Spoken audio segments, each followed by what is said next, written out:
Bismillahirrahmanirrahim. Kitab Siyam. Kitab ini menerangkan tentang bab atau perihal masalah puasa. Wa syaraitu wujubi shaumi salasatu asya. Adapun syarat-syarat wajibnya seseorang itu untuk berpuasa, itu syaratnya ada 3. Seseorang diwajibkan atas dia untuk berpuasa sebagaimana surat Al-Baqarah 183, ya ayyuhalladzina amanu kutiba alaikumus syiyam kama kutiba alal ladzina min qablikum la'allakum tattaqun. Diwajibkan atas kamu berpuasa sebagaimana diwajibkan atas orang-orang sebelum kamu, supaya apa? Supaya kita ini termasuk golongan orang yang bertakwa. Maka syaratnya ada 3. Yang pertama itu orang Islam. Artinya selain orang Islam tidak wajib berpuasa, hanya orang Islam. Kemudian wal bulughu, yaitu orang yang sudah baligh. Artinya anak-anak kecil yang belum baligh, maka dia tidak wajib untuk berpuasa.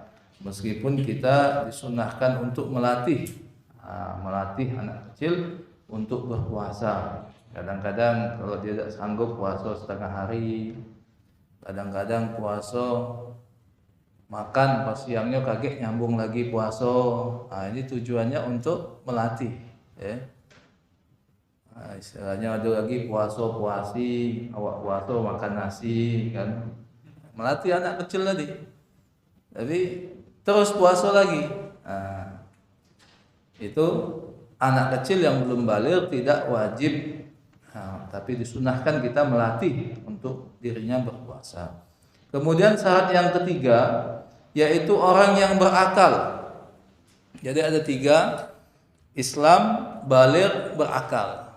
Kalau seseorang itu tidak berakal, maka tidak wajib. Maka siapa yang pengen terhindar daripada kewajiban berpuasa, maka hilangkan akalnya. Jadi wong gila, majnun.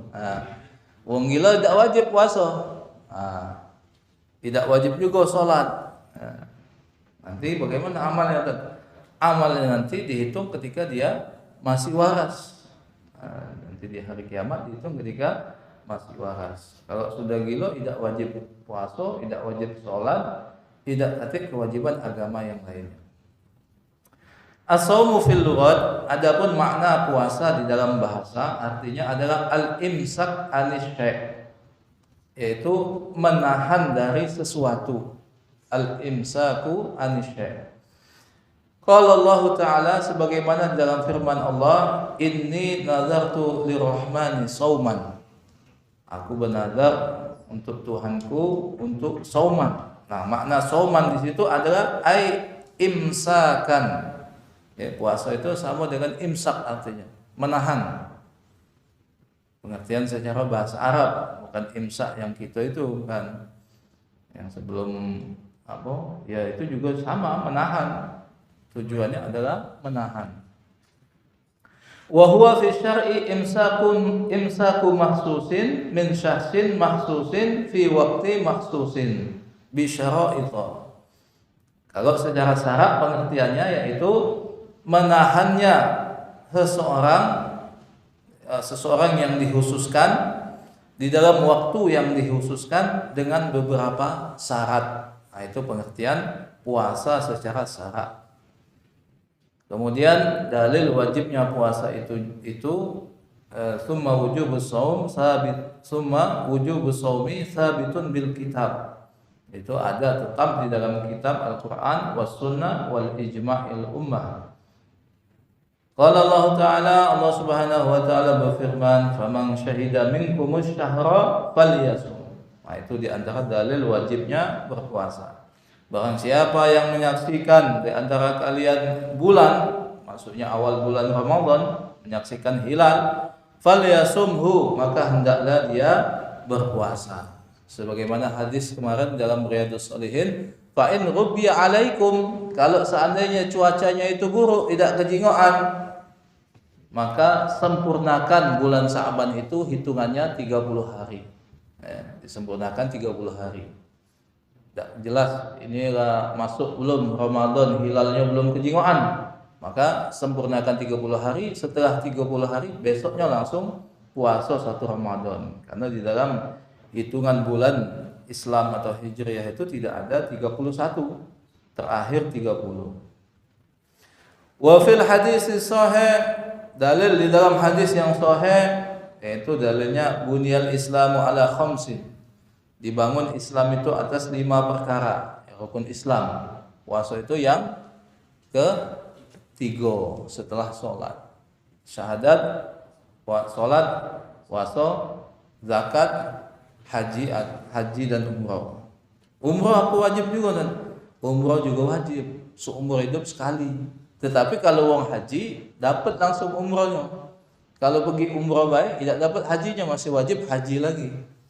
Nah, jadi umrah itu wajib juga sekali. Makanya rangkaian haji ada umrahnya juga, wajib sekali seumur hidup. Wa dzukira shaumu Ramadan, dan dimaksud dalam hadis itu adalah puasa bulan Ramadan yang diwajibkan itu. Kalau di luar bulan Ramadan hukumnya tidak wajib. Wa in aqada al-ijma', sepakat para ulama ala wujubihi, atas wajibnya puasa tersebut. Jadi kalau ada hari ini satu aliran mengatakan oh tidak wajib puasa Ramadan, maka bisa dipastikan sesat. Kenapa? Karena ijma' ulama sudah sepakat. Dalil Al-Quran sudah jelas, dalil hadis sudah jelas. Nah, kemudian ulama juga sepakat. Cuman kadang-kadang ada baik, ya. Wong Islam entah dibayar oleh wong kafir atau mana, tahu-tahu muncul, oh tidak wajib, dihilangkan baik haji itu katanya. Karena menguntungkan Arab saja. Nah, tidak menguntungkan pemerintah Indonesia. Nak gitu. Ya. Wong murtad dari Islam, katanya ustadz, kemudian murtad jadi pendeta, nyuruh Menteri Agama menghapuskan haji.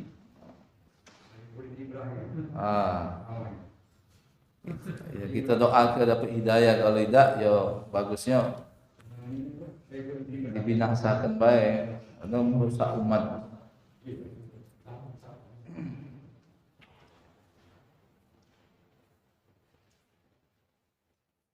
Tsumma wujubuhu yata'allaqu bil muslim. Kemudian kewajiban puasa itu berhubungan dengan orang Islam. Kalau dia tidak Islam tidak wajib. Kemudian bil baligh, dengan orang yang baligh, kemudian al-aqil yang berakal, al-qadir juga termasuk, ditambahi penjelasannya di sini, yaitu orang yang kuasa atau orang yang mampu. Nah, orang yang mampu, maka mengecualikan orang yang sudah tua. Aslinya wajib, tetapi dia karena uzur dibolehkan dia tidak puasa. Orang yang sudah sangat sepuh, ataupun nanti juga al-qadir itu mengecualikan orang yang sakit, dia tidak kuat untuk berpuasa, dibolehkan juga untuk berbuka. Begitu juga orang yang dalam keadaan perjalanan. Fala yajibu 'alal kafir, maka tidak wajib puasa atas orang yang kafir al-asli, kafir asli, li'annahu la yasihha minhu, karena dia tidak sah daripada orang kafir. Idz laisa huwa min ahli ibadah, karena termasuk orang kafir itu termasuk ahli ibadah. Wa qad la yajibu 'ala sabi, begitu juga tidak wajib atas anak kecil, wal majnuni, dan orang gila, liqaulihi alaihi salatu wasalam, karena adanya hadis baginda Nabi sallallahu alaihi wasallam, rufi'al qalamu 'an salasah. Jadi perintah itu diangkat atau perintah diangkat atas 3 golongan, minhum as-sabi wal majnun wan naim. Jadi perintah itu tidak jatuh kepada 3 orang, anak kecil, orang gila, dan orang yang sedang tidur. Makanya kalau ada orang tidur, subuh ketiduran, kalau memang dia memang ketiduran, kebablasan, tidak berdosa.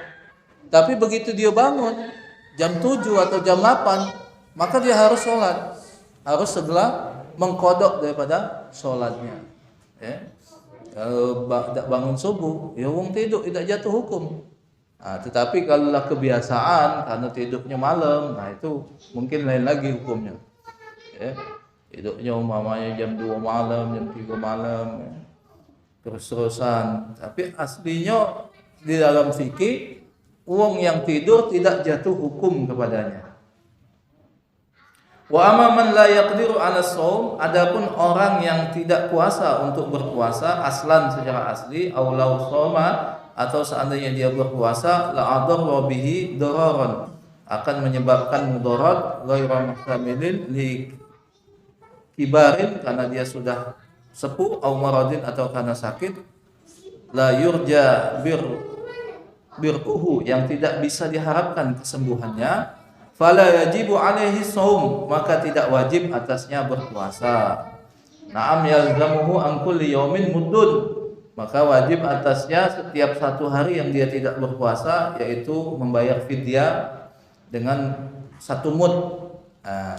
Jadi kalau orang yang tidak wajib berpuasa karena sangat sepuh, tapi kalau sakit dan perjalanan tadi, kalau sakit yang masih bisa dia sembuh atau masih bisa di lain waktu dia berpuasa, maka dia mengqadha. Akan tetapi kalau orang yang sudah tua atau sakit yang tidak bisa diharapkan kesembuhannya, maka dia membayar fidyah saja, digantikan dari setiap 1 hari tidak berpuasa, yaitu membayar 1 mud. Membayar satu mud. 1 mud itu berapa banyak?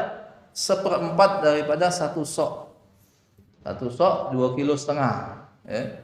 Lebih kurang ukuran yang telah ditetapkan, meskipun di kalangan ulama banyak beda hitungan 1 sok itu, tapi ulama Indonesia mengambil tengah-tengahnya 2,5 kilo. 2,5 kilo. Nah, 1/4-nya itulah 1 mud.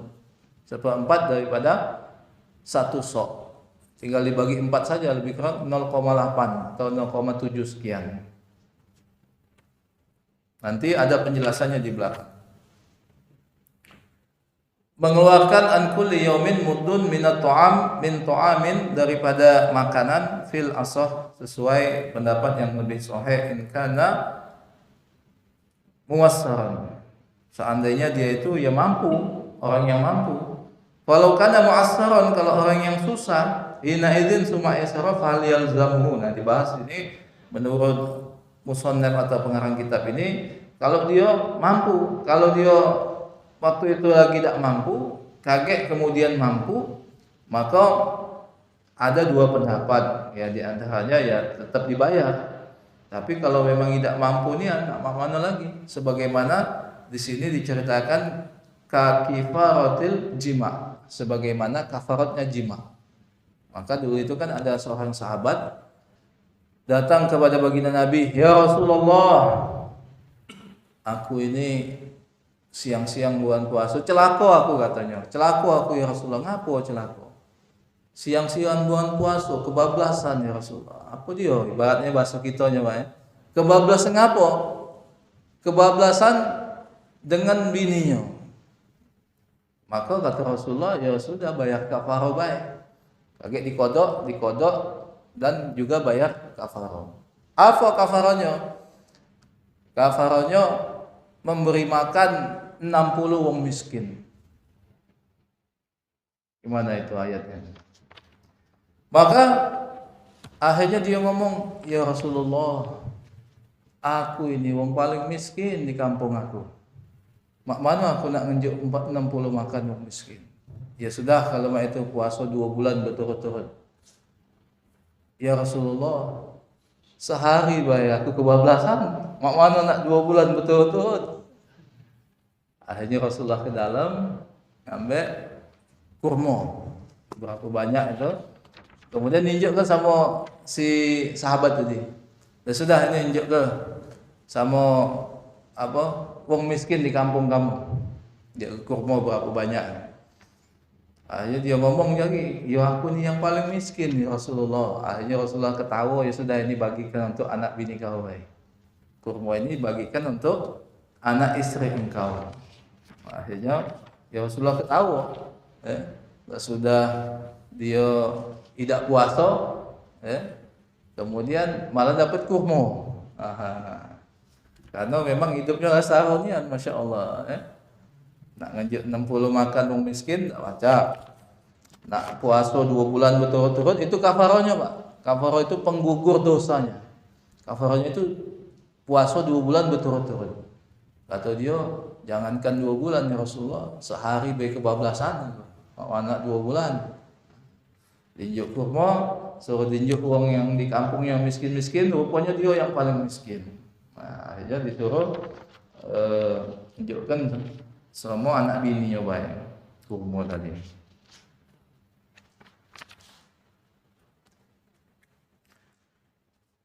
Nah, itu mengenai kafarah mud tadi, 1 hari 1 mud ya. Uang yang tidak mampu puasa karena sudah tua atau karena sakit yang tidak bisa diharapkan kesembuhannya, sakitnya parah.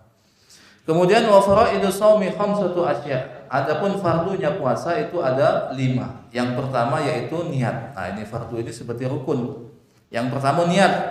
Yang kedua imsaku anil akli, menahan daripada makan. Yang ketiga imsaku anil syurbi, menahan daripada minum. Yang keempat imsaku anil jima', yaitu menahan daripada jima'. Kemudian yang terakhir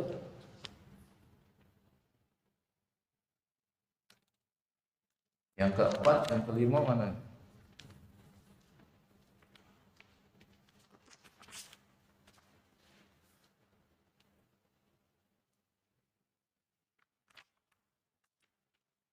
Wa ta'ammudul qai', apa ini? Yaitu menahan dari sengaja memuntahkan sesuatu. Karena muntah dengan sengaja itu termasuk perkara yang membatalkan. Nah, jadi yang pertama niat itu sesuai dengan dalil innamal a'malu binniyat. Maka ulama mazhab mengatakan niatnya itu harus malam hari jangan tidak bisa pas waktu subuh itu baru niat. Ya. Pas waktu sudah mulai puasa baru niat, tak bisa. Beda dengan niatnya kita sholat. Kalau niat bermakna fis sholat, dalam makna di dalam sholat itu adalah qasdu syai'in muqtaranan bil fi'li, menyengaja melakukan sesuatu berbarengan dengan perbuatannya. Nah, tetapi kalau puasa ini beda. Puasa ini beda. Niatnya harus diinapkan dulu ibaratnya. Diinapkan dulu. Mulai dari jam malam itu sudah bisa untuk niat puasa. Ya. Semalam itu diinapkan, ya termasuk sampai waktu sahur. Sampai waktu sahur sebelum mulai azan subuh. Nah, itu waktu niatnya. Ya harus diniatkan. Dan kalau seandainya seseorang itu niat semenjak dari puasa pertama, niatnya langsung untuk 30 hari, ya boleh, tetapi niat yang hari kedua, ketiga, keempat, kelimanya harus niat lagi. Ya tidak cukup dia niat di awal baik langsung puasa niat 30 hari. La yasihu shaumu illa biniyat lil khabar. Kata pengarang kitab ini, tidak sah puasa itu kecuali dengan niat karena adanya khabar atau hadis. Wa mahalluha al-qalbu, dan tempatnya niat itu dalam hati. Ya, meskipun tidak dilafadzkan tapi dalam hati, lebih bagus lagi dilafazkan. Wala yushtaratu an nutqu biha bila khilaf, dan tidak disyaratkan niat puasa itu untuk diucapkan, yang penting dalam hati. Wa tajibun niat likulli lailatin li'anna kulla yaumin ibadatin mustaqillatun. Dan wajib niat itu setiap malam, karena setiap hari atau setiap malam itu adalah ibadah yang tersendiri, terpisah-pisah. Jadi niatnya harus setiap hari. Tidak bisa borongan 30 hari langsung niat. Nah, makanya kalau kita khawatir kaget tidak bangun sahur, malam itu pas tarawih niat puasa. Ala tara annahu la yufsidu baqiyatul ayyam bi fasadi yaumin minhu. Karena niat itu tidak bisa merusak daripada ibadah di hari-hari yang lainnya. Jadi dia terpisah-pisah. Kalau nawa shauma syahri kullahu sahalahu al-yaumul awal. Nah, ini kata musannaf, seandainya seseorang niat puasa 1 bulan penuh, maka sah baginya niatnya itu, tetapi hanya untuk satu hari yang awal alal madhab berdasarkan pendapatnya madhab. Wa yajibu dan wajib ta'yinun niat, menentukan niat fi shaumi fardhi, yaitu menentukan niatnya itu puasa wajib. Kenapa? Ya karena Ramadan itu niat puasa wajib, jangan gitu puasa sunnah. Maka wajib menentukan niatnya itu puasa wajib. Wa kadza yajibu ayyanwiya lailan, begitu juga wajib untuk niat di malam hari, wala yadurru naum, dan tidak membahayakan tidur ataupun makan, wal jima' ba'da niat. Jadi meskipun kita malam sudah niat, tahu-tahu kita tidur, sudah tidak bahaya niatnya, sudah niat, tinggal pas sahur makan baik, tidak masalah.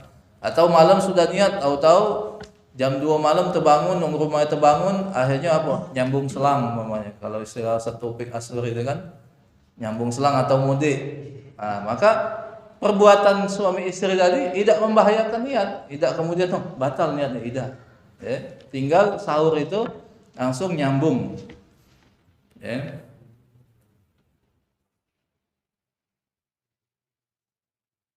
Begitu juga makannya tidak membahayakan setelah niat. Nah, walau nawa ma'a tulu'il fajri, seandainya seseorang itu niat puasa bersamaan dengan masuknya waktu subuh, la tasihha lahu li'annahu lam yabit. Jadi tidak sah kalau dia niatnya itu pas masuk waktu subuh barengan, sudah masuk subuh baru niat. Maka kata pengarang kitab ini tidak sah baginya. Kenapa? Karena niatnya itu belum menginap, tidak di malam hari. Sudah masuk puasa, baca lagi. Wa akmalul niat ayyanwiya shauma ghadin an adai fahdi ramadan hadhihi sanati lillahi ta'ala. Ya, sempurnanya niat itu untuk dia berniat puasa besok hari an adai fardhi ramadan, untuk menunaikan puasa fardu ramadan tahun ini lillahi ta'ala. Jadi ada ta'yin atau penentuan tahun ini dan juga ta'yin bulan Ramadan.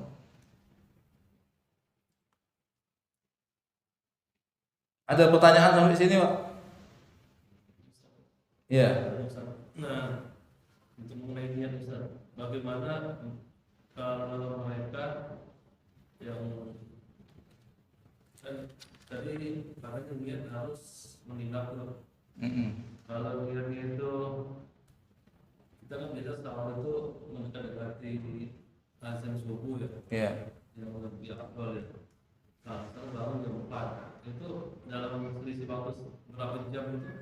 Bagaimana tuh? Iya, sudah termasuk menginapkan. Menginapkan. Iya, jadi jam 4 pas waktu sahur itu sudah niat. Atau sebetulnya niat tadi dikatakan tidak membutuhkan kepada an-natqu atau ucapan. Jadi kalau seandainya sudah dalam hati, aku nak puasa besok, makanya aku sahur, itu sudah dianggap sebagai niat. Bangun itu sudah ada niat kan? Iya. Iya.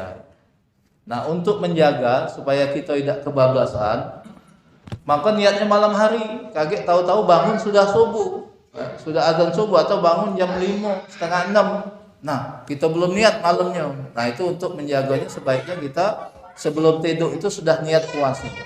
Kalau seandainya tidak tarawih di masjid, kalau tarawih di masjid, nah biasanya kadang-kadang imam atau kebiasaan masjid itu niat bareng-bareng, itu bagus supaya tidak lupa. Kaget kita tidak niat, balik ke rumah tidur tidak niat, tahu-tahu bangun kesiangan, nah tak baca lagi. Kalau puasa wajib, kalau puasa sunnah baca. Puasa sunnah, sholat subuh sampai jam 9 belum dapat sarapan pagi. Kemudian sudahlah, kalau nggak itu aku puasa deh, baca puasa sunnah. Tapi kalau puasa wajib, menurut para ulama itu harus diniatkan di malamnya sebelum masuk waktu subuh. Nah, jadi kalau puasa sunnah boleh. Ya. Ini kan ada itu kan karena 10 menit biasanya. Ya, lebih kurang. Untuk bersiap-siap untuk sampai ke waktu subuh. Apabila kita nih pasti masih tanggung nih makanan kita, dan mungkin akan sebagai sahurnya. Pas mau imsak baru mulai makan. Makanan itu teruskan atau kita stop gitu aja? Pas makan. belum sempat minum. Iya, jadi kalau seandainya makanan itu sudah azan subuh gitu ini, makanya harus dibuang, harus ini, jangan diteruskan karena bisa jadi batal nanti puasanya. Jadi meskipun belum minum jangan diminumkan. Makanya dibuat oleh ulama kita imsak itu tujuannya adalah supaya kita itu mulai hati-hati, mulai ancang-ancang, jangan sampai kebablasan subuh. Nah, makannya itu jangan sampai kebablasan subuh. Dan itu pun termasuk sunnah Nabi. Imsak itu meskipun ya bid'ah yang dibuat ulama, tapi ada dasarnya. Ada seorang sahabat itu ditanya, dia cerita, kami kalau sahur mengenai fadilahnya sahur bersama Nabi, kemudian setelah sahur kami sholat subuh. Maka ada sahabat nanya, berapa lama jaraknya setelah sahur berhenti sampai ke sholat subuh? Makan sahur berhenti sampai ke sholat subuh. Maka kata sahabat tadi, Ibnu Abbas sampai Ibnu Mas'ud itu seukuran membaca Quran 50 ayat. Nah, jadi imsak itu lebih kurang 50 ayat sebelum sholat subuh. Mulai berhenti. Jadi para sahabat dulu Nabi Rasulullah SAW berhenti makan sahur itu seukuran 50 ayat sampai ke sholat subuh. Lebih kurang berapa menit? 10 atau 15 menit mungkin kan. Nah, jadi itu sudah termasuk mengakhirkan sahur, sudah termasuk dapat fadilahnya mengakhirkan sahur. Karena yang sunnah itu sahur itu diakhirkan, bukan dipepet-pepetkan di subuh, bukan. Akhirkan itu lebih kurang 50 ayat membaca Quran, lebih kurang 10-15 menit. Nah, itu imsak. Langsung berhenti harus. Iya, langsung harus berhenti. Karena itu mulainya kita berpuasa azan subuh itu, dan sebagusnya sebelumnya. Wa yajibu an takuna an-niyat jazimatun, dan wajib adanya niat itu teguh. Jadi kita niat itu sudah meneguhkan. Falau nawa huruja minas shaum la yubtilu ala sahih. Kata ulama, seandainya seseorang ketika siang harinya sudah niat sahur, pas siang harinya tergoda setan, pengen batal ke puasa umpamanya, maka godaan tadi tidak menjadikan puasanya tadi menjadi batal menurut pendapat yang sahih. Kenapa? Karena dengan adanya niat itu sudah amalan puasanya itu menjadi teguh, jazimatun. Teguh artinya apa? Uji wong anu itu apa dia teguh itu? Tidak tergoyang apa? Kuat, iya. Tidak tergeser, tidak tergoyang. Teguh berarti. Apa dia uji wong tuh? Iya. Yang di Pal TV itu lah. Nama bapak aku Teguh bacanya. Digeser tidak tergeser, digoyang tidak tergoyang. Oh, Teguh arti nama bapaknya kan. Digeser tidak tergeser, digoyang tidak tergoyang. Teguh. Jazimatun. Wa alam annahu la budda lis-sha'im min al-imsak anil muftirati wa huwa anwa. Nah, kemudian ketahuilah bahwasanya wajib bagi orang yang berpuasa untuk menahan anil muftirat, yaitu dari hal-hal yang membatalkan, wa huwa anwa, itu beberapa macam, yaitu minha al-aqlu, yaitu menahan daripada makan, wasyarabu, dan minum, wa in qalla, meskipun hanya sedikit, makan dan minum hanya sedikit umpamanya, indal amdi, dengan sengaja, wa kadza ma fi ma'nal aqli, begitu juga sesuai dengan yang disebut dengan maknanya makan.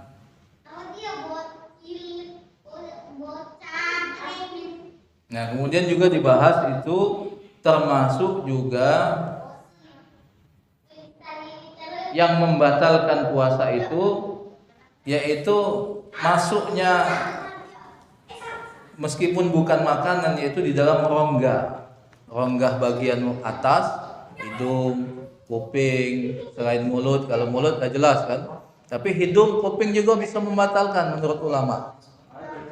Iya, termasuk kalau terlalu umpamanya sebagusnya kalau lagi siang hari bulan puasa, jangan kita berkorek kuping karena dikhawatirkan bisa membatalkan. Nah, bisa membatalkan. Bagusnya nunggu sudah buka. Masuk ke hidung terlalu dalam umpamanya bisa membatalkan. Masuk ke apa umpamanya main ke pena, masuk ke hidungnya terlalu dalam. Nah, termasuk istinsak atau memasukkan air ke hidung itu ketika bulan puasa dimakruhkan. Kalau sampai termasuknya ke dalam bukan lagi makruh, batal. Ya, kalau kita istinsak itu kan bajunya dikeluarkan lagi.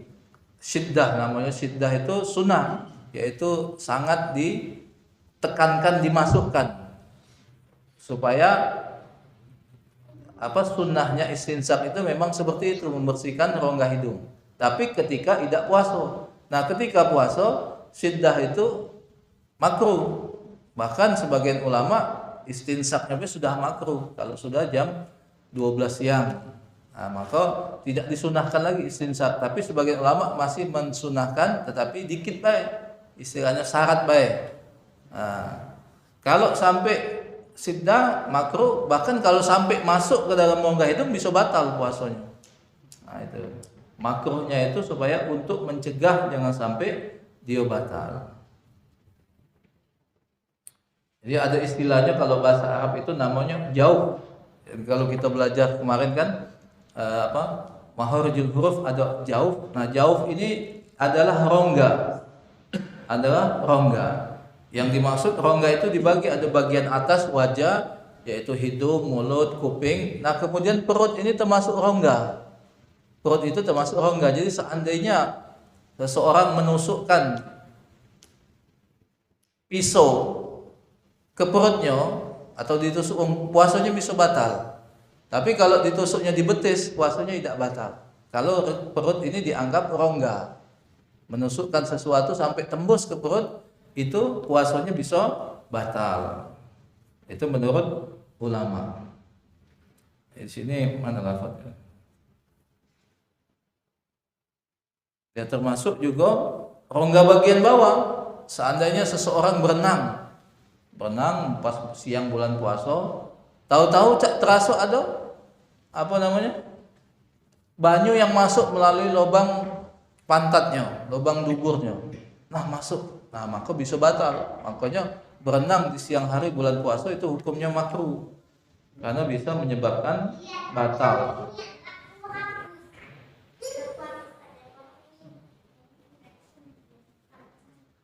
Nah, ini wa kadza law gharaza sikinan fi lahmil saqi. Begitu juga seandainya seorang menusukkan pisau, la yuftiru, tidak batal, li'annahu la yu'addu jawfan, karena betis tadi tidak dihitung sebagai rongga. Nah, tetapi kalau seandainya dia bi khilafi ma law ta'ana, berbeda dengan seandainya dia menusukkan atau menancapkan pisau tadi fi batnihi, di dalam perutnya, di perutnya, fa innahu jawfun, karena itu termasuk rongga. Jadi kalau di betis ditusuk, nah itu juga akhirnya jadi hukum seseorang disuntik.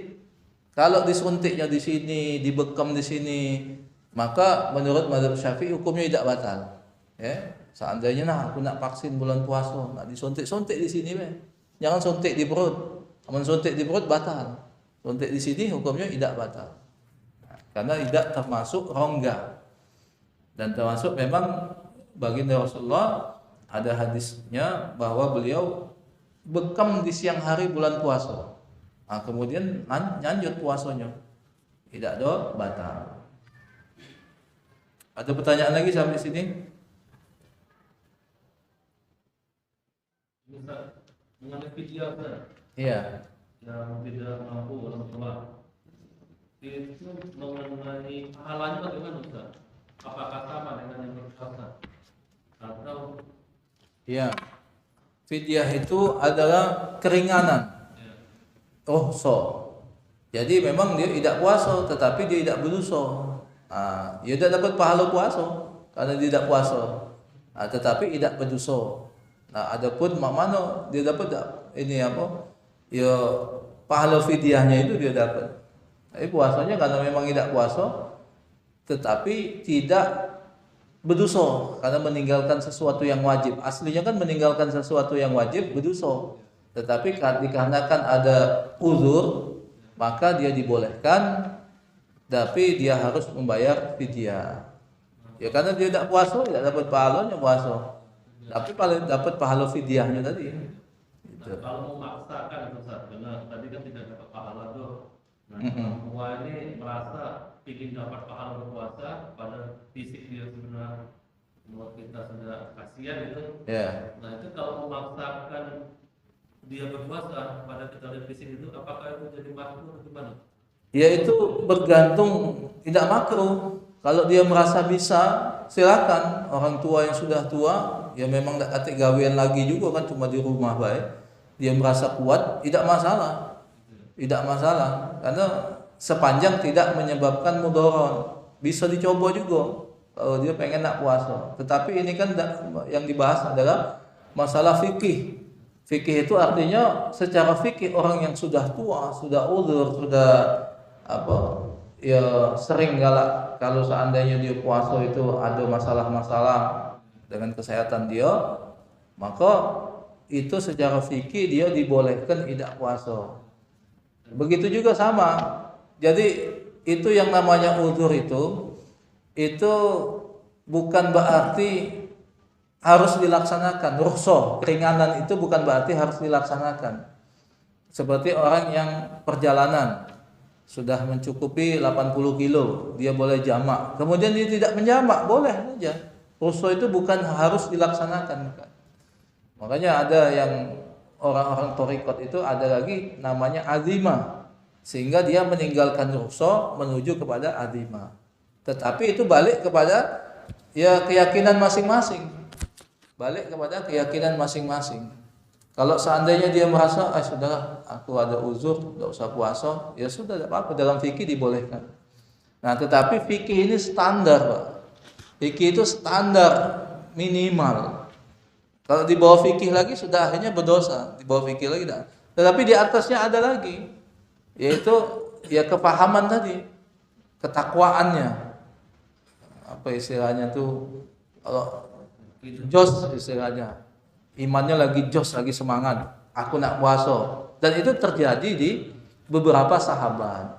Nah, terjadi. Biasa kan kita nih punya orang tua yang sudah usul kan, yang mungkin dia merasa masih disanggup puasa, padahal dari segi kesehatan mungkin dokter sudah menyarankan ya, lebih baik jangan kan untuk menjaga stabilitas kesehatan dia. Kita masih kuat dan sanggup gitu. Nah ini sebagai kita sebagai anak itu untuk mengingatkan itu. Iya, artinya di masa puasa, satu dua puasa atau sakit. Iya, ya kalau pas sakitnya jangan puasa lagi, berarti kan begitu.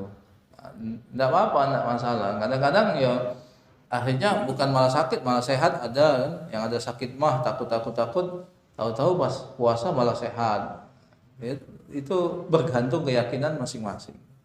Tidak masalah. Ya sudah, andainya sakit juga, ya sudah pas sakit itu berarti tidak usah puasa kan, itu. Ya, jangan takut gara-gara melaksanakan perintah Allah kita itu kemudian agak sakit, agak miskin, agak tidak perlu takut. Justru perintah Allah itu lebih kita dulukan. Tetapi fikih ini berarti la ikraha fid din. Agama itu tidak ada pemaksaan. Agama ini apa istilahnya tuh logik. Agama Islam ini logik. Ya, bukan berarti harus makso harus ini. Kalau orang tidak mampu ya tidak bisa dipaksa. Nah, itu logik. Lain dengan aturan dunia. Aturan dunia orang tidak mampu tetap baik. Kalau tilang tidak kasih duit 250.000 harus bayar. Di rumah tidak kasih duit, di kantong tidak kasih duit, tetap wajib dibayar. Nah, tetapi kalau agama tidak seperti itu. Seperti sahabat yang datang kepada Nabi, dia aturan agamanya ketika dia batal puasa di siang hari, dia harus qada, dia harus bayar kafarah. Tetapi begitu datang kepada Nabi, dan itu ayat Al-Quran, nas Quran itu. Begitu datang kepada Nabi, dia tidak sanggup. Jangankan 2 bulan ya Rasulullah. Sehari ini biar aku kebablasan. Akhirnya Rasulullah ya sudah, tunjuk makan 60 orang miskin. 60 orang miskin tidak kasih duitnya. Sudah kalau itu Rasulullah masuk ke dalam bawa kurma 2 ember kalau salah, tunjukkan sama wong miskin di kampung kau. Ngadu lagi, aku yang paling miskin ya Rasulullah. Akhirnya Rasulullah ketawa, ya sudah ini bagi kau untuk keluarga kau, untuk anak istri kau. Nah itu kan agama itu logik. Kalau mampu diamalkan. Kalau tidak mampu ya tidak, ini ada toleransinya.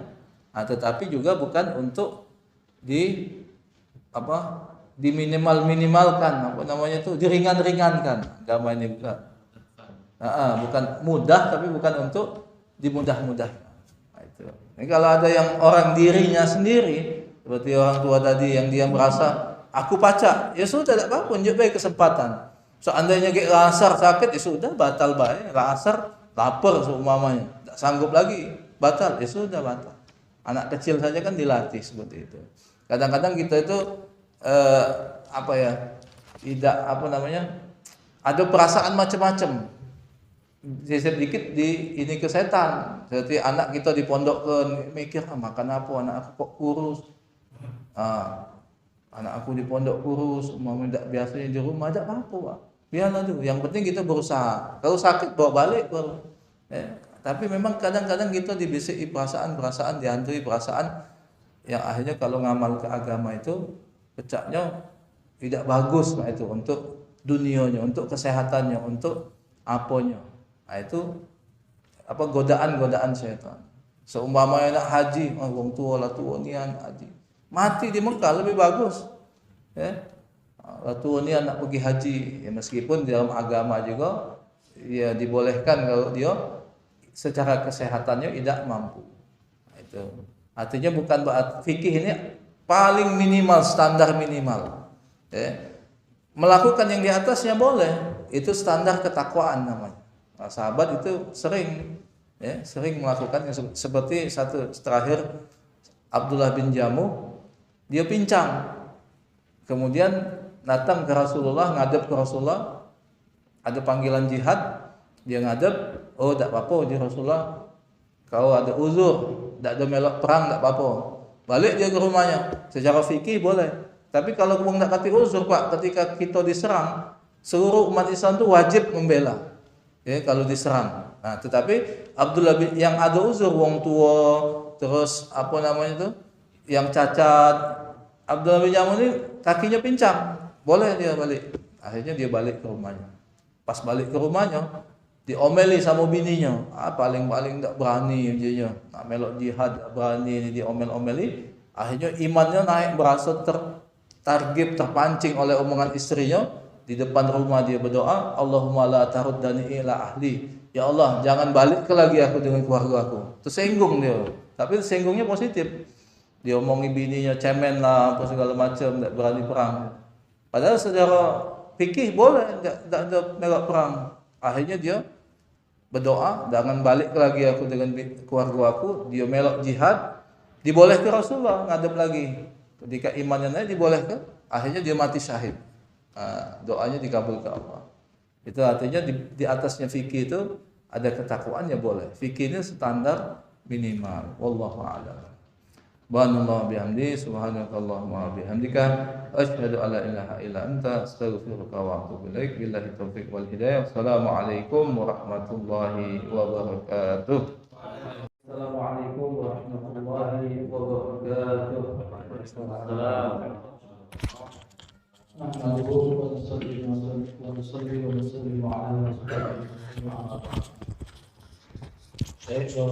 kita lanjut lagi. Lanjut apa? Lanjut. Masih semangat. Masih semangat insyaallah.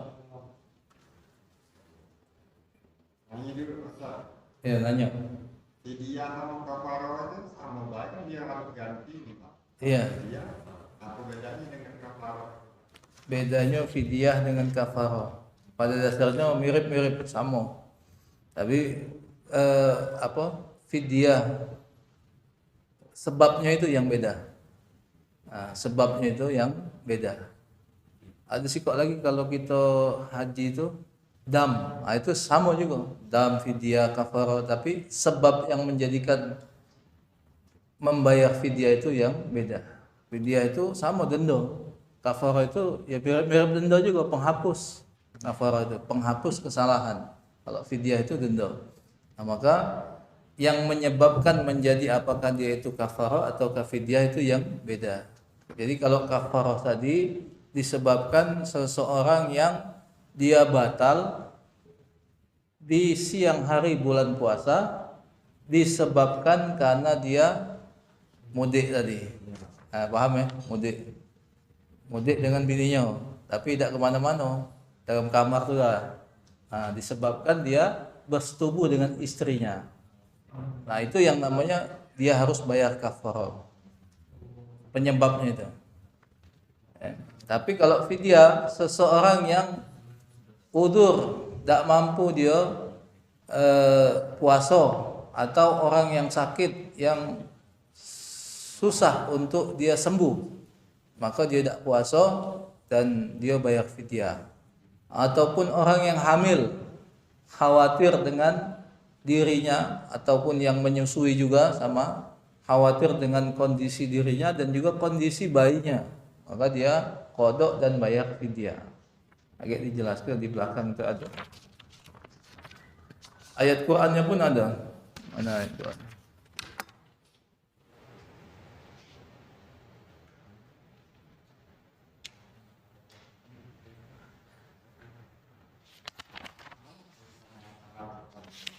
Di belakang masih agak jauh. Wa 'alal ladzina yutiqunahu fidyatun ta'amu miskin. Ini yang dalilnya fidyah. Wa 'alal ladzina yutiqunahu fidyatun ta'amu miskin. Mengeluarkan fidyah, memberi makan kepada orang-orang miskin.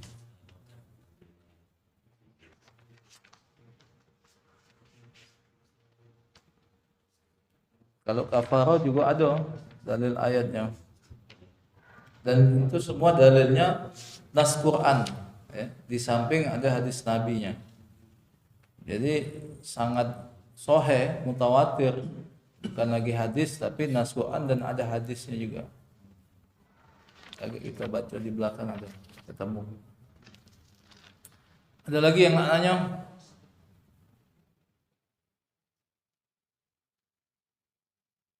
Mengenai Ustaz tadi video Iya. Ustaz. Itu ada niat nggak Ustaz video? Ya niatnya tidak mesti Mana itu? mengundang makan. Video itu kan tadi berupa 2,5 seperempat lagi itu Ustaz. Apakah berupa uang atau beras atau kita bisa memberi makan orang? Iya. Membayar video itu dan ada niat itu Ustaz. Iya, niatnya niat bayar fidyah, tidak mesti. Pokoknya niat aku fidyah sudah, itu aja. Dalam hati pun dan niat yang mentil dia bayar fidyah sudah sah. Dalam hati saja diucapkan aku nak bayar fidyah itu sudah sah. Nah, adapun fidyah itu boleh dalam keadaan masak ataupun dalam keadaan berupa beras boleh. Nah, tetapi sebaiknya dan juga boleh karena yang namanya fidyah ini tidak mesti orang yang mengeluarkannya itu orang yang mampu. Nah, memang di Palembang ini atau di Indonesia entah fatwa entah apa itu harus pakai lauk katanya. Kalau kita makan artinya tidak wajib. Kalau bagi yang mampu bagus kalau mau ditambahkan sekaligus lauknya. Tetapi yang menjadi kewajiban itu hanya kalau mengikut kepada di zaman dahulu itu ya hanya makanan pokok yang ukuran 1/4 daripada 2,5 kilo itu. Kalau di negeri kita al-qut atau makanan pokok itu yaitu beras. Tapi kalau di negara lain mungkin tepung roti atau yang lain kan. Nah itu saja. Nah, tetapi kalau kita mampu, apa salahnya ditambahkan lauknya? Nah, seandainya diganti dengan uang, ya itu boleh juga. Itu ya tinggal patokannya itu ya seukuran 1/4 daripada 2,5 kilo. Nah, karena kemarin itu ya ada yang tanya juga kepada saya, cak mana Ustaz? Katanya saya nanya 25.000 sehari, yaitu tidak ditentukan sebetulnya itu 25.000 itu, tetapi ukurannya itu adalah 1/4 dari 2,5 kilo. Atau ada juga yang 30.000 sehingga 1 bulan dia tidak puasa kan kali 30 berarti 900.000 kan. Ya kalau yang mampu tidak masalah. Tapi kan fidyah aturan ini kan bukan hanya kepada orang kaya saja. Kalau ada yang orang menengah ke atas dipatok 30.000 mungkin berat juga dia. Nah, tetapi aturan agama itu 1/4 dari 2,5 kilo yaitu 1 mud. Nah, tidak sampai kewajibannya itu, tidak sampai. Tapi kalau kita ado lebih apa salahnya ya 25.000 seumpamanya. Tapi jangan sampai fatwa itu kan umum, orang yang tidak mampu akhirnya malah tidak bayar fidyah. Kecuali kalau dia memang miskinnya, tidak ada kemampuan ya sudah, boleh buat. Tapi kalau dia masih ada kemampuan, seumpamanya seharinya dihitung 10.000, 300.000. Nah, tidak mesti yang dia bayar 900.000 tadi kan. Dan untuk niat bisa melakukan diwakili, Ustaz. Ya. Kita ini kan bukan orang tua kita nih yang membayarkan fidyah anaknya. Ya. Mungkin dia jauh di kampung. Nah, anaknya di kota nih, itu niatkan fidyah orang tua bisa ya? Bisa. Insyaallah bisa. Seperti bayarkan zakat kan? Iya. Zakat fitrah kan bisa tuh. Iya, kalau zakat fitrah itu yang diwajibkan kepada orang yang menanggungnya. Nah, kalau kita yang menanggung ya kita yang bayarkan zakatnya. Yang menanggung kebutuhan hidupnya. Seandainya kita tinggal di rumah kita, kemudian kita berdua sama istri, ada anak-anak 3, maunya 5, kemudian ada entah itu paman, bibi, uwa atau orang tua sendiri yang tinggal di rumah kita dan kita cukupi kebutuhannya, nah itu menjadi tanggungan kita juga. Jadi tanggungan kita. Jadi kalau zakat fitrah tuh insya Allah bayar galau, Pak. Biar bayi, Hah?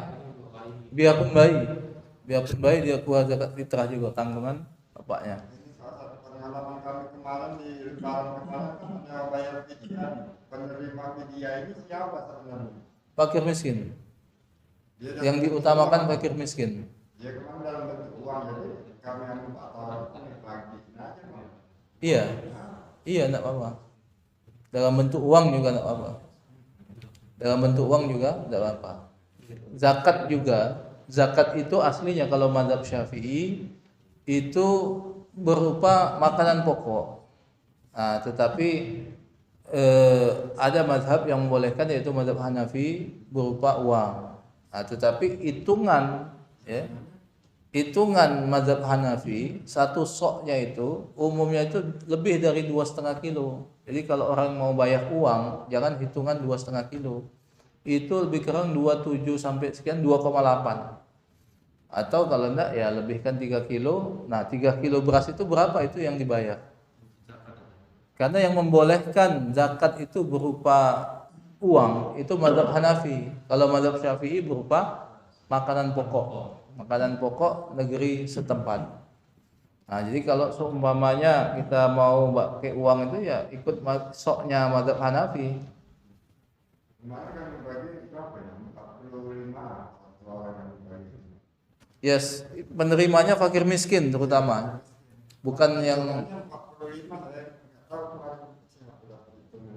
Terus setiap itu 45 ini kan dibagi. iya. Sekarang masa salah betul. Ya sudah tepat. Ya, enggak masalah. Satu orang yang penerima fidyah. Kalau penerimanya enggak ditentukan, silakan. Mau dibagi 45, mau dibagi berapa, tetapi yang mengeluarkan fidyah itu yang ada ukuran ketentuannya. Iya.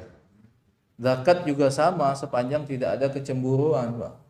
Jadi prinsipnya zakat itu bagaimana orang yang diberi zakat tahun ini dia menerima zakat, tahun depan dia sudah jadi orang yang mengeluarkan zakat, jadi muzaki.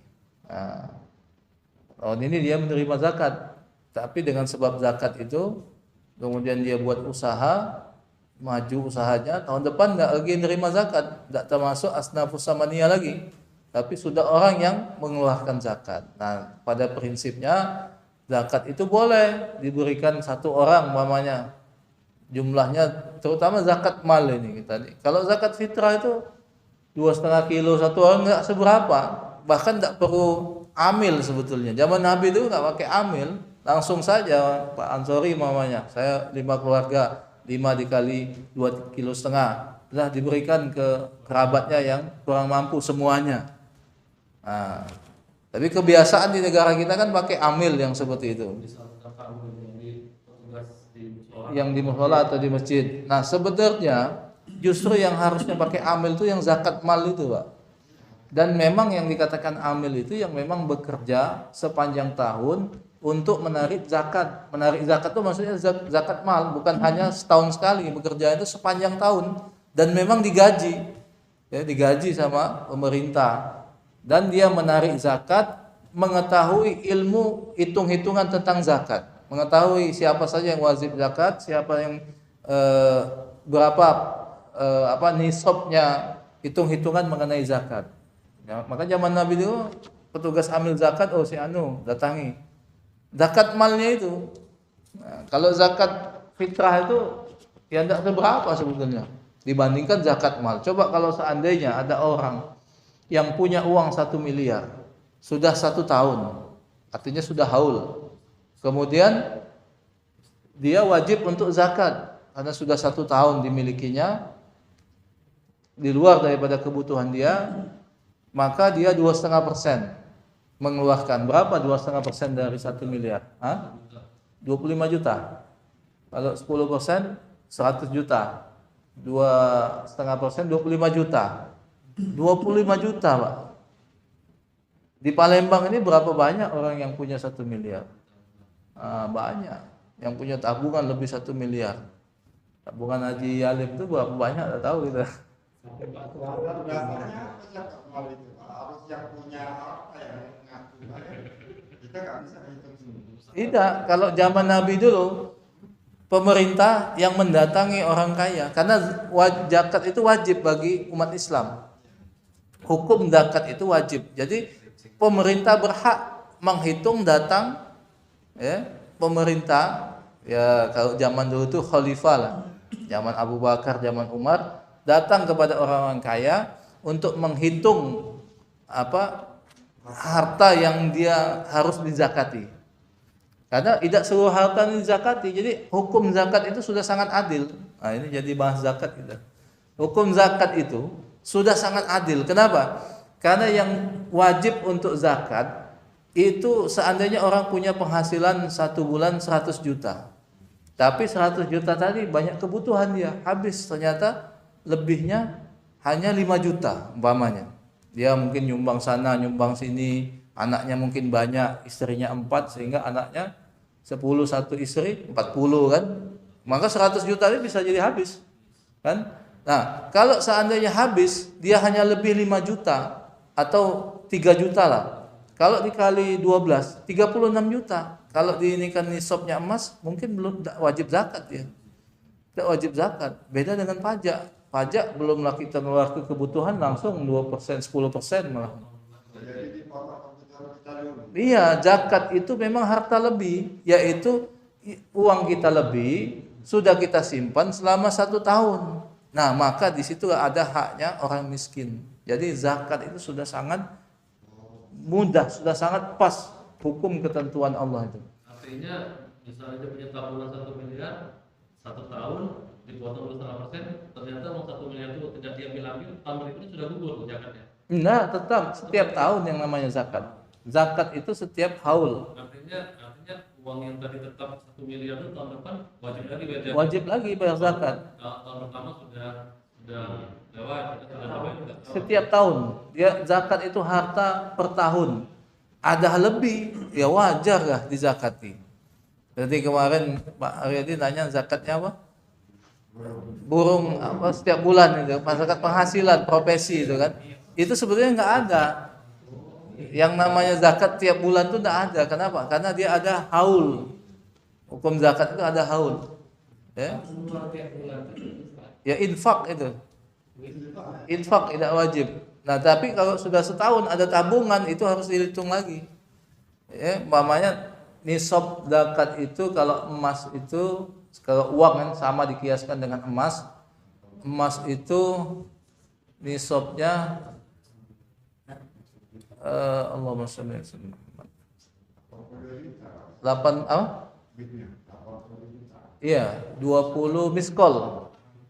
20 miskol. Satu miskolnya itu berapa? Ya 20 miskol. Lebih kurang kalau uang tuh kurang dari 80 lah, tergantung nilai emas pada tahun itu. Nanti saya lupa itu satu miskolnya itu berapa. Ada di sini. Itu kita mengenai zakat. Jadi kalau seandainya orang itu punya 1 miliar, kemudian sudah setahun, wajar dia kena zakat. Duit punya 1 miliar tidak dipakai apa-apa, maka itu ada haknya 2,5% orang miskin. Dan justru itu untuk membersihkan hartanya. Dan di dalam dalil zakat itu diantaranya ya lebih kurang mafhumnya ya jangan takut miskin, justru Allah melipat gandakan. Sudah kita cuma diambil 2,5%, kemudian dilipat gandakan Allah atau zakat itu. Jadi kalau tidak dibayarkan kakek justru diambil secara paksa bukan 2,5%. Wajar tak kira-kira 2,5%, Pak? Duit lebih. Duit lebih. Pajak baik 10% bukan duit lebih.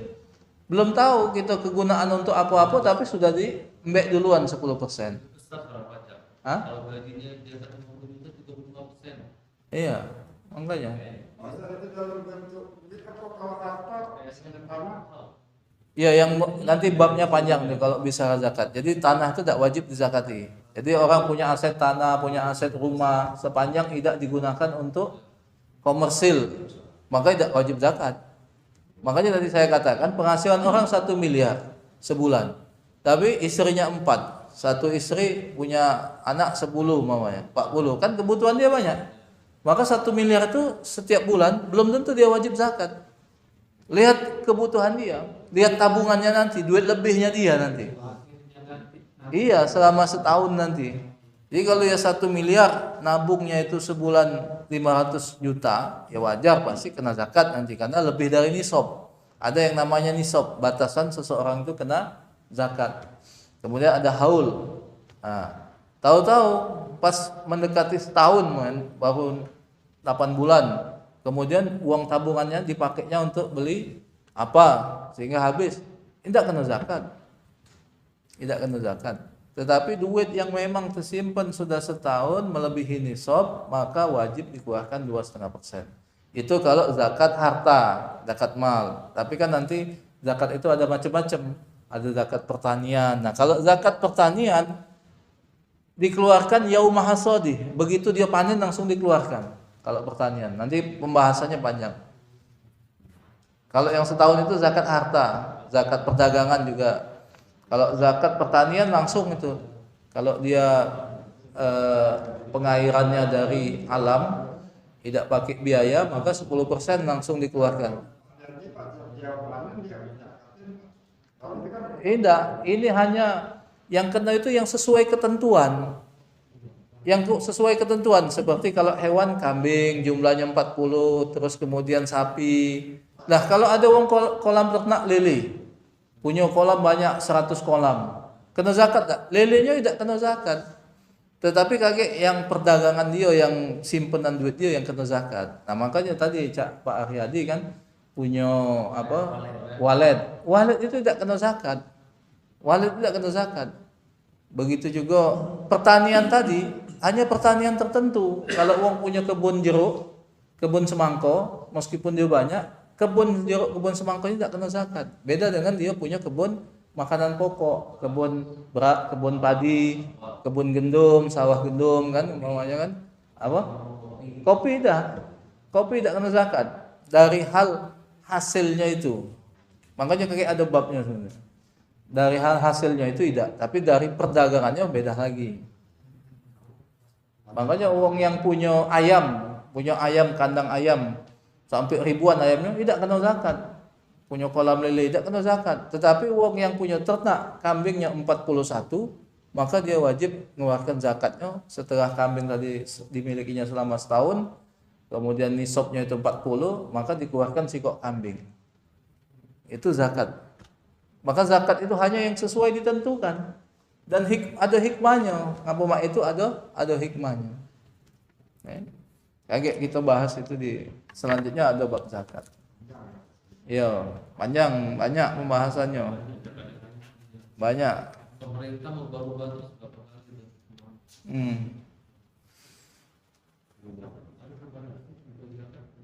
Nah, ini terkait puasa, kita selesai sedikit lagi.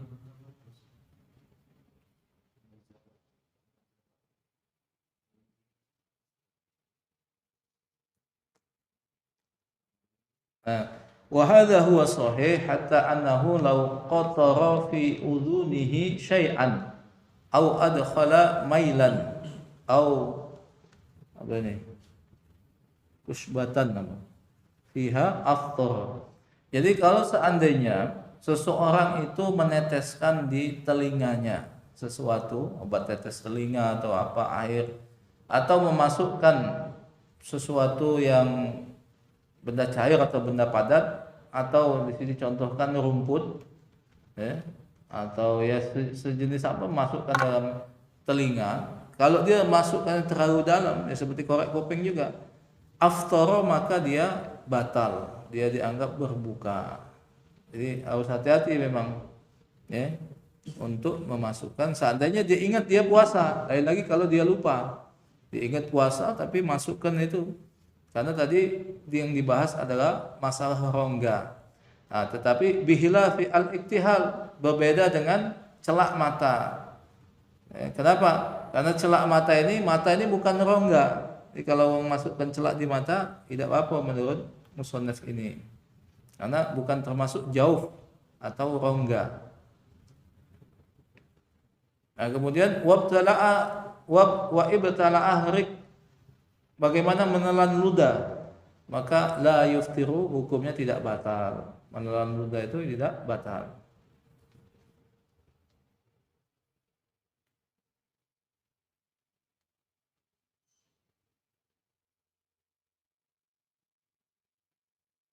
Nah, beda lagi, falau ikhtalata bi ghairihi, kalau ludah tadi bercampur dengan selain ludah, sawa'un kana tahiran, sama saja dia perkara yang suci, seperti kaman fathala, seseorang yang memilin benang, khaitan, memilin benang. Hati-hati ini, masburon yang ya memilin benang suci ataupun yang najis, seperti darah umpamanya, seperti seorang yang gusihnya berdarah, kalau ditelan bisa jadi batal. Nah, maka harus dibuang. Kalau gusihnya berdarah tadi harus dibuang. Wa taghayyara ariku bidami fa innahu yuftiru.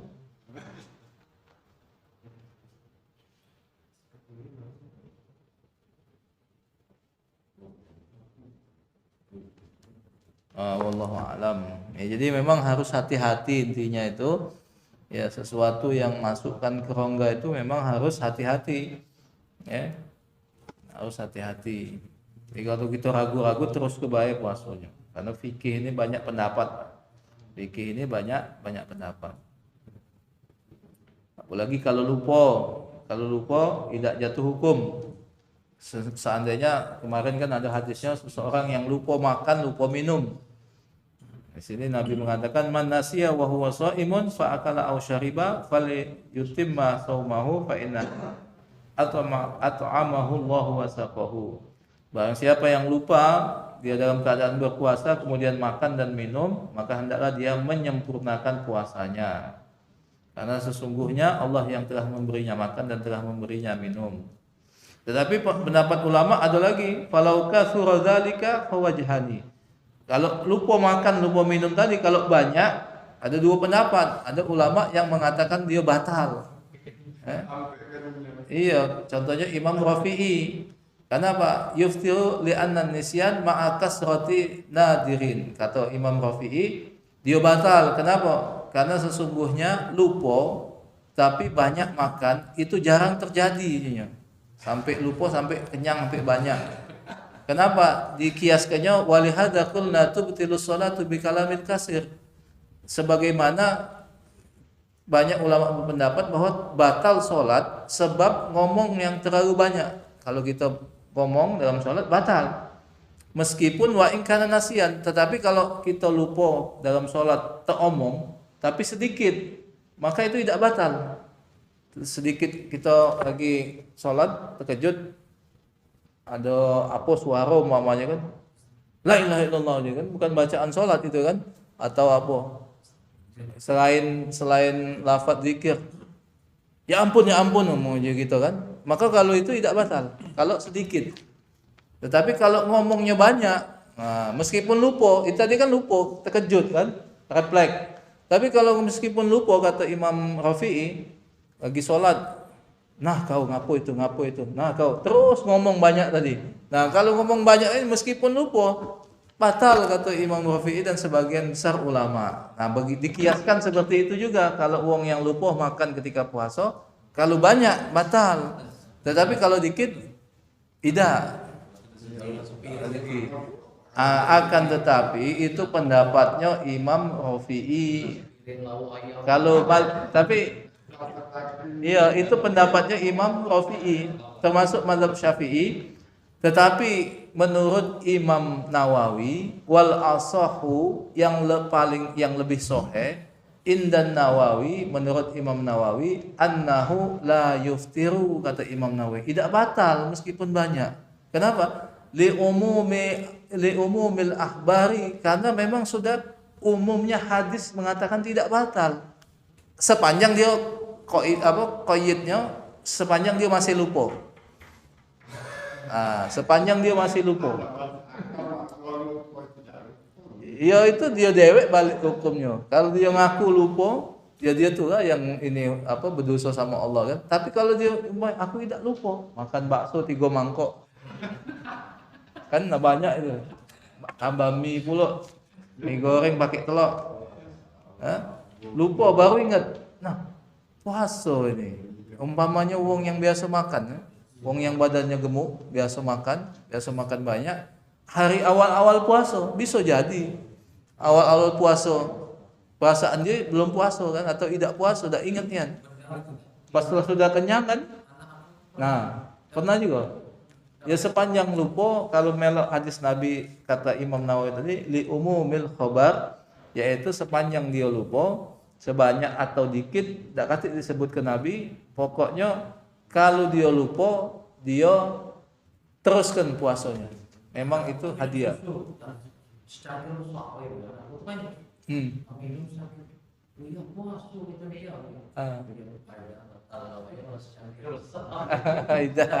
Tidak. Iya. Jangan dibatalkan. Kalau melok hadis Nabi ini jangan dibatalkan. Iya, rezeki. Fal yutimma saumahu. Jadi kata Nabi, sempurnakan puasanya. Kenapa? Karena itu Allah yang nunjuk makan, nunjuk minum, hadiah dari Allah. Bonus. Iya. Sepanjang dia lupa jangan dicak-cak lupa. Nah termasuk ini tidak batalkan puasa, yaitu berhubungan suami istri karena lupa. Kalau memang dia lupa. Tapi kalau dia tidak lupa atau dicak-cak lupa lain lagi. Ini memang karena lupa, berhubungan suami istri. Ketika sudah selesai, tahu-tahu nah kita di puasa. Tidak apa-apa, teruskan puasanya. Iya. Sepanjang lupa qaidahnya, ilatnya lupa. Kalau tidak lupa batal. Atau seandainya pas waktu berhubungan baru teringat di tengah, maka langsung jangan diteruskan. Kalau diteruskan batal dan harus bayar kafarah. Itu kalau menurut Imam Nawawi dan umumnya atau kebanyakan ulama mazhab Syafi'i, annahu la yuftiru li umumil ahbar wa laysa shaum kas salat. Jadi kata Imam Nawawi, hukumnya puasa tidak sama cak salat. Banyak sedikit ngomong tadi batal, banyak ngomong batal karena lupa, meskipun lupa. Tapi kalau puasa tidak sama kalau Imam Nawawi ngomong. Wal farqu analis salat al-af'alan wa aqwalan. Dalilnya dalil apa aklinya, bedanya katanya bahwa sesungguhnya bagi sholat itu ada perbuatan-perbuatan wa aqwalan dan perkataan-perkataan tudzakiruhus sholat yang menunjukkan bahwa seorang itu sedang sholat. Nah, beda dengan puasa. Kalau puasa tadi bukan perkataan, tetapi memang hanya perbuatan saja. Jadi kalau sholat wajar, karena itu adalah perbuatan, perkataan, maksudnya bacaan-bacaan sholat. Kok uang bisa ngomong banyak-banyak, ya batal memang, meskipun dalam keadaan lupa. Kalau menurut dalilnya Imam Nawawi. Walau akala jahilan bitahrimil aqli nadhara in kana qaribun ahdi bil Islam aw nasha'a fi badiyati bi'aidati lam yuftihu. Nah, ada lagi kalau seandainya dia makan tapi tidak tahu karena jahil. Ya, contohnya wong yang baru masuk Islam. Nah, dikiranya puasa itu siangnya boleh makan umpamanya. Nah, maka ya itu juga tidak batal. Karena dia jahil, tidak tahu. Tetapi kalau tidak jahil wa illa aftara. Wa minha ay min mufattiratil al-jima', dan termasuk yang membatalkan itu adalah jima'. Wa huwa bil ijma' wa kadza al-istimna'. Nah, begitu juga istimna' bil yad. Nah, ini ada dalam agama itu disebut istimna' bil yad, yaitu bersenang-senang dengan tangan. Jadi inzalnya mani, keluarnya mani itu dengan sebab bersenang-senang dengan melalui tangan. Dan hukumnya sama seperti makan. Tetapi yang bersenang-senang istimna' bil yad ini atau bersenang dengan tangan itu, kalau pakai tangan istri, hukumnya di dalam mazhab Syafi'i boleh pakai tangan istri. Tapi kalau pakai tangan sendiri, hukumnya haram. Istimna' bil yad itu kalau tangan sendiri hukumnya haram. Nah, kalau lupa juga saat pakai tangan istri tadi, maka tidak batal juga. Iya, tapi kalau pakai tangan sendiri batal puasanya. Pakai tangan sendiri puasanya batal. Tapi itu tadi konteksnya lupa. Kalau yang tangan istri tadi. Nah, tangan istri. Kalau tangan selain istri, tangan dewe, apalagi tangan lain itu tangan siapa berarti? Tangan siapa berarti? Lebih haram lagi itu. Iya, tangan dewe sudah haram. Tangan dewe sudah haram, tidak boleh. Dalam agama tidak boleh. Apalagi tangan bukan tangan istri, bukan tangan dewe kan?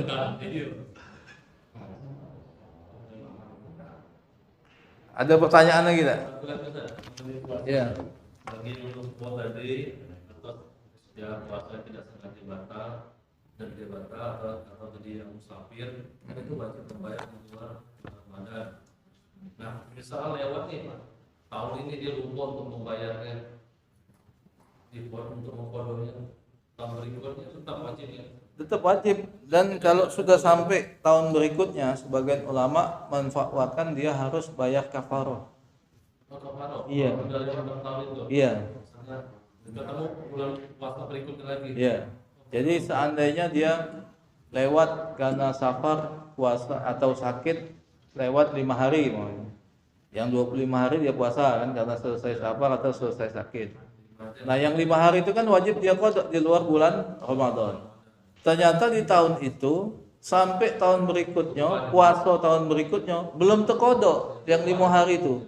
Maka ulama berfatwa dia harus bayar kafarah 2 bulan puasa berturut-turut. Bayar kafarah. Kenapa? Dianggap melalaikan, masa lupanya sampai setahun. Kan berarti dia melalaikan kewajiban kodok puasanya. Harus kafarah 2 bulan.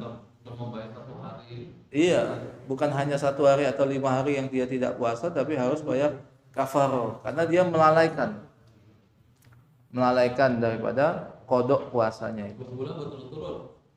2 bulan berturut-turut atau memberi makan 60 orang miskin, atau ada 3 dia tuh. Satunya lagi apa?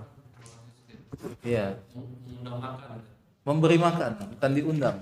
Jadi kita memberi beras atau Kalau memberi makan, mengundang makan orang miskin lagi ketahuan, kawan kita curiga kayak. Karena yang diundang harus orang miskin semua, nggak bisa tetangga. Kalau yang kaya nggak bisa. Harus orang miskin semua.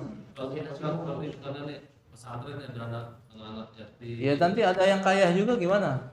Nggak berhak ya. Jadi memang harus orang miskin, maka harus kita berikan. Memang kita tahu satu orang itu miskin semua. Bawa berarti. Kriteria miskin. Iya, kita bagikan. Makanya bawa nasi bungkus 60 bungkus kan, kita bagikan tukang sapu jalan, tukang ini kan, jelas dia miskin kan. 60. Satu hari. Enggak, sekali peristiwa saja. Iya. Sekali, iya, satu momen saja. Berarti 10 hari yang tadi 5 hari itu 5 kali berarti. Yang mana? Misal tadi kan 5 hari lupa tuh. Enggak, kafarohnya enggak semua. Kafaroh itu semua sekali. 5 hari itu sekaligus. Iya, sekali saja. Tapi kalau sengaja ada lagi dosanya. Kadang-kadang mak ini kan. Iya, kata ulama mak itu. Kadang-kadang kan mak ini. Kalau wong kayo siang hari pengen bersetubuh sama istrinya. Dia berpikir, paling banyak kafarah. Dia orang kaya, kafarahnya kayak memberi makan 60 orang miskin. Paling-paling kalau nasi bungkus sebungkus 10.000, 600.000 paling. Bismillah. Sengaja dia lain lagi, berdosa lain lagi. Kalau sengaja, aku baca bayar kafarah. Nah itu. Tapi kalau memang dia karena nafsu, tidak bisa ini kan, bukan sengaja karena dia merasa mampu bayar kafarah tadi, itu tidak berdosa. Iya, hilaf. Atau kalau sengaja tadi, itu tadi sampai 3 hari, 4 hari, 5 hari mamanya kan, karena dia bisa bayar, dia merasa sengaja dilakukannya. 600.000 kali 5 paling 3 juta. Duit dia banyak kan? Berarti kafaroh tadi artinya Iya. Artinya tadi Ustaz kafaroh yang tadi lewat 5 bulan itu langsung apa berarti ya? Yang bayar kafaroh. Iya, insya Allah itu. Iya. Ya 5 harinya tetap dibayar. Berarti satu kafaroh berarti. Iya. Iya. Mau 5 hari mau 1 hari. Bayar kafaroh sama. Iya sama. Sama. Hari tetap kafaroh sama. Iya. Sama. Berapa kesalahan? 50. 60. 60 anak yatim, 60 Miskin. Iya. Nah gimana kalau gini Ustaz? Ya namanya kita kan dulu itu kan dulu masih nakal sekali mungkin dulu kan setiap tahun lewat dibayar setiap tahun lewat, nah ternyata dalam 10 tahun tuh lewat terus itu. Nah satu nah tuh kalau main kaparoh 1 kali juga kaparohnya. Iya, jadi kodoknya diselesaikan semuanya berapa, kemudian kafarahnya sekali. 2. Kodoknya tetap wajib, itu justru yang malah kodoknya itu yang wajib, sama seperti sholat. Berarti setiap puasa tetap dibayar berarti kodoknya. Iya. Kafarah tetap jalan juga. Iya. Ini kodoknya kira-kira berapa tahun nggak puasa. Puasa tetap dibayar. Jadi jangan puasa sunnah dulu, puasa kodok itulah. Tidak, misalkan setiap tahun ada lewat hari, 2 hari kan. Tidak dibayar, tahun depan lewat lagi tidak dibayar juga kan.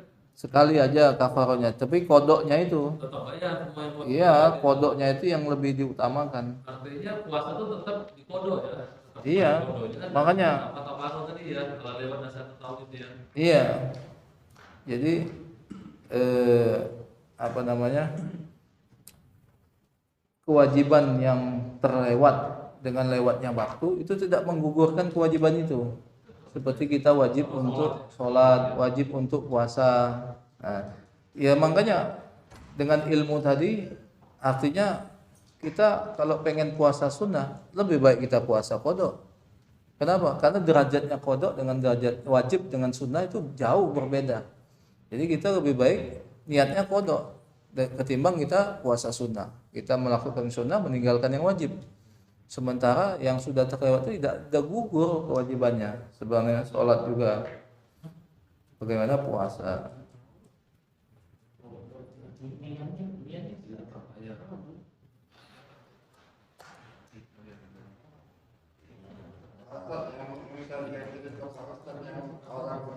siang hari. Kata Nabi itu dia harus bayar 60 orang makan. Memberi makan 60 orang miskin. Sudah gitu puasa semua bulan puasa. Salah satunya. Salah satu. Jadi ini hadisnya nih. Mana? Mulai dari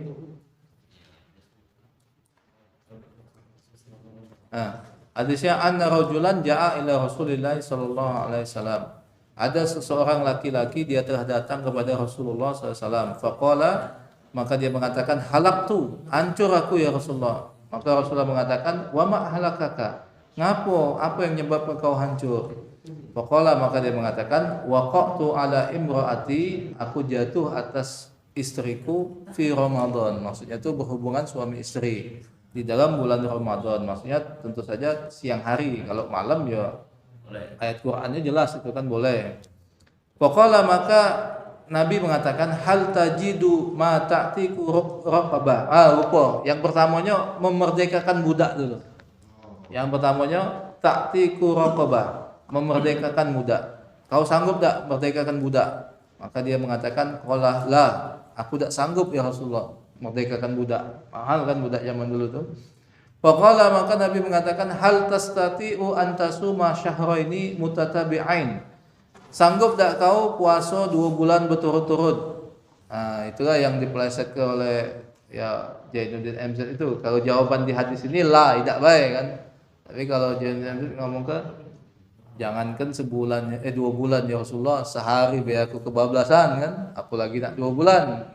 Artinya tak sanggup. Faqala, maka Rasulullah mengatakan hal tajidu ma tut'imu sittina miskinan. Sanggup tak atau bisa tak kau memberi makan 60 orang miskin? Maka dia mengatakan qala la, tidak sanggup juga untuk makan 60 orang miskin. Tapi ini dijadikan acuan hukum untuk kita. Kalau laki-laki ini memang dia orang yang paling miskin, maka dia Rasulullah mengatakan summa jalasa fa'atan Nabi sallallahu alaihi wasallam biirkin. Kemudian laki-laki itu duduk, kemudian Nabi membawa irkinnya apa?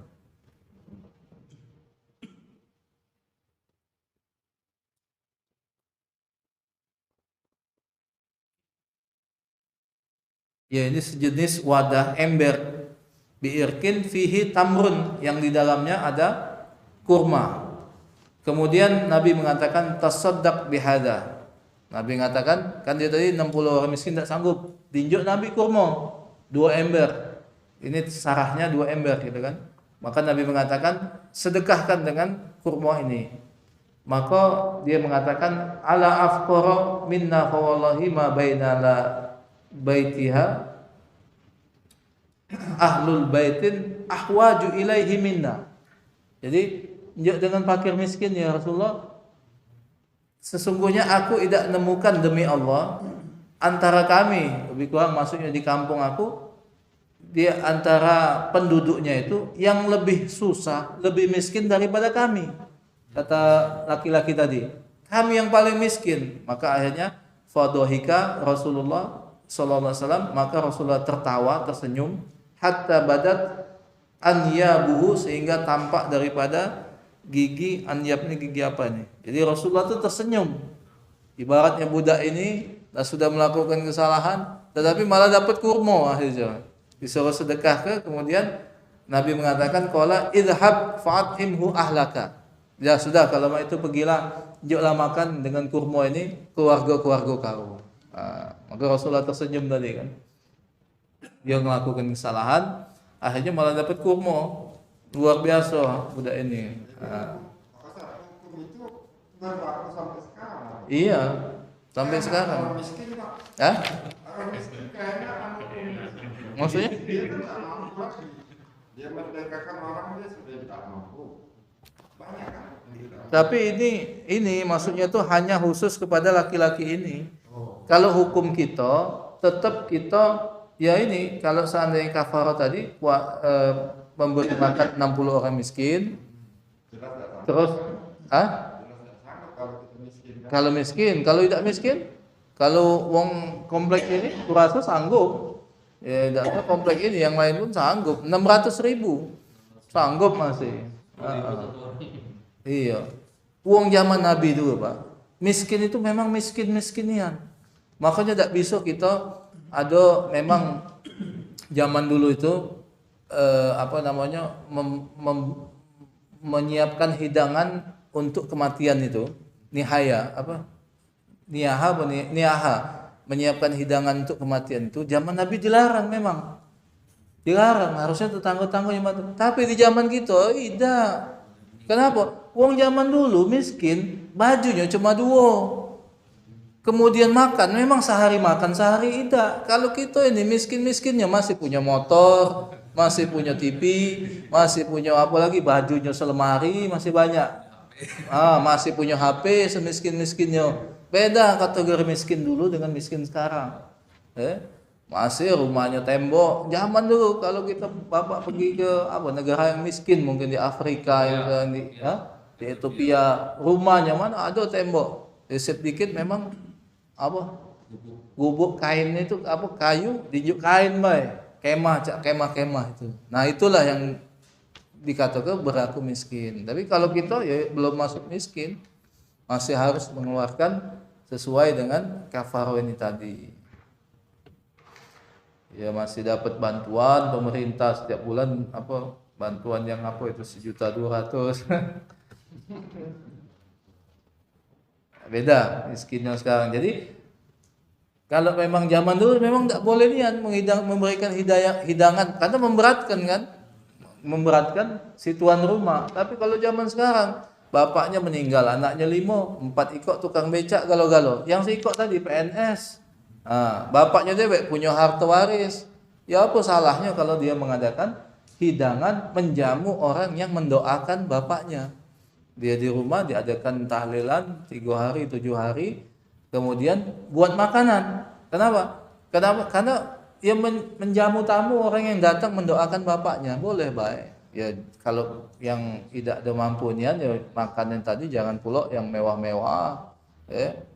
Makanan cukup mungkin model gendum kan tidak seberapa, tapi dia pengen menjamu. Jadi bukan koyetnya itu, ilatnya itu bukan menghidangkan makanannya itu. Tapi kalau memang dia memang tidak mampu ya sudah, tidak ada wajib, yang paling tidak banyu putih sama kopi kan. Itu. Ya kemudian ada kawan-kawan itu yang sampai, ini tidak boleh zaman Nabi dulu, ini tidak boleh zaman Nabi udah hati. Ya benar, memang zaman dulu itu miskin-miskinian. Memang makan lagi sehari tidak. Baju cuma 2, kalau kita baju selemari banyak baju. Dan ada lagi tak pertanyaan?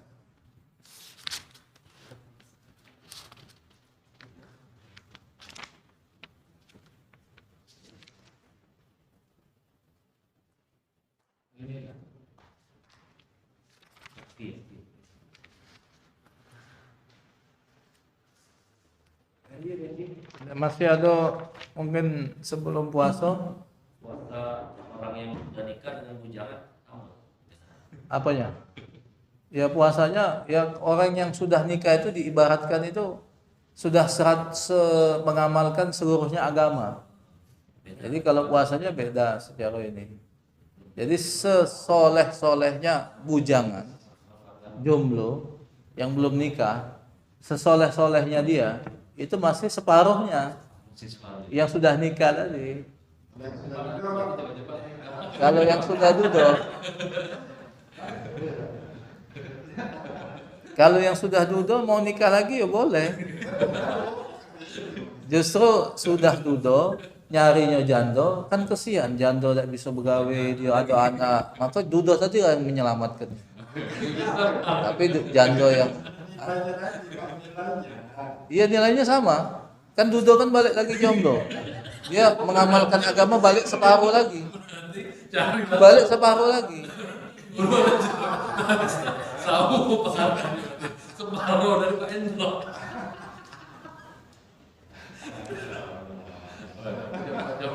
An-nikahu sunnati katanya. Nikah itu sunnah Nabi.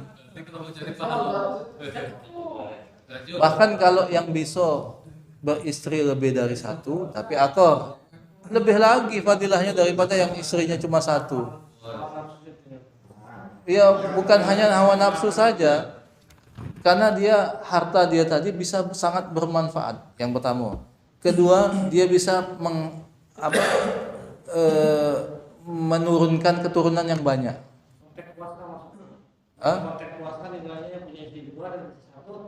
Iya bisa juga, sama konteks puasa.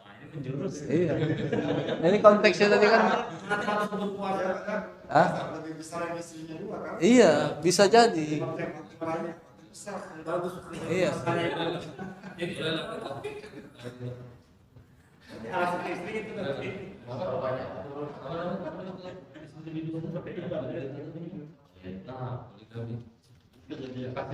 Ya, asalkan bisa akur. 1+1 betul-betul 2. Kalau tidak bisa akur jangan. Kalau tidak bisa akur jangan. Jangan jadi mudarat kan. Maksudnya tuh ya istri pertama tuh harus betul-betul difahamkan dulu dengan agama sehingga dia ada keikhlasan. Karena istri yang rela suaminya menikah lagi, maka baginya surga. Yang rela untuk menikah lagi, baginya surga, apalagi karena agama seumpamanya. Supaya punya banyak keturunan, dibangga ke Rasulullah. Kata Rasulullah kan, ana ubahi bikumul umam. Aku bangga seandainya kalian tuh banyak keturunan. Apalagi bisa anak-anak tadi dididik punya anak 40 hafiz Quran galau. Kan pahalanya banyaknya gitu. Nah, kalau banding kalau jangan sampai berarti ya jangan sampai banyak. Tambah banyak bandit aja di Pak.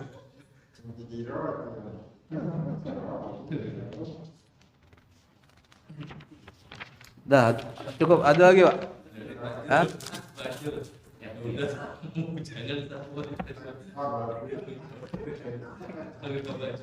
Iya, kalau dia kan ada penghasilan, bekerja, kemudian dia menikah, kemudian yang tadinya janda, yang dia harus bekerja dengan sebab dia akhirnya terselamatkan janda tadi kan. Sekarang kan banyak janda-janda Pak.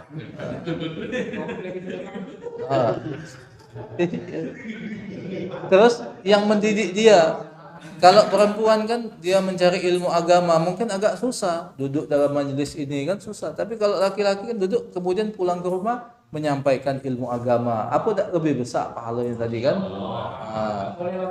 Itu kan.